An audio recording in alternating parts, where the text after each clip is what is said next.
పైశాచకారం వేరేం లేదు. రేవంత్ రెడ్డి గారిని నేను సూటిగా అడుగుతున్నాను, దీనికోసమేనా ప్రజలు మిమ్మల్ని ముఖ్యమంత్రి చేసింది? ఈ పరిపాలన కోరుకున్నారా తెలంగాణ ప్రజలు? 10 సంవత్సరాల కేసీఆర్ ప్రభుత్వానికి మెండుగా ఇంకొంచెం ఎక్కువ చేస్తామని ఆశపడి కోట్లేసారు. కానీ కక్ష సాధింపు ధోరణితోటి కేసుల మీద కేసులు, బెయిల్లు, జైళ్లు ఇవన్నీ ప్రభుత్వంలోనికి రానికపోతురు. ఇది కోరుకోలేదు తెలంగాణ ప్రజలు.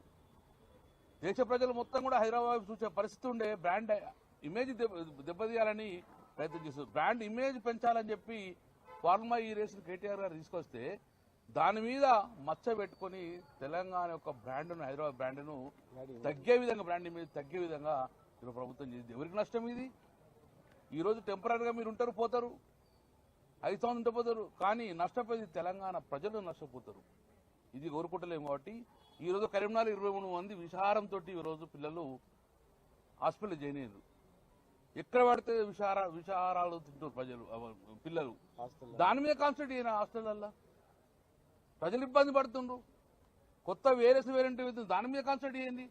ఏవైనా కక్ష సాధింపు, జైలు వేయాలి అని ఈ మాట మొత్తం తెలంగాణ సమాజం ఒప్పుకుంటారు. మీకు ఇంటెలిజెన్స్ వ్యవస్థ ఏం చెప్తుందో కానీ తెలంగాణ సమాజం మొత్తం ఎట్టి బస్సులో ఈ కక్ష సాధింపు ధోరణిని ఒప్పుకుంటే పరిస్థితి లేదు, తెలుసుకుంటారు కూడా. పొంగులేటి కూడా మాట్లాడుతున్నాడు, పొంగులేటి శ్రీనివాసరెడ్డి గారు కూడా నేనే చేయించినా అన్న విధంగా మాట్లాడుతున్నాడు. సియోలు బాంబులు ఓపెన్ అయినాయి అంటుండు.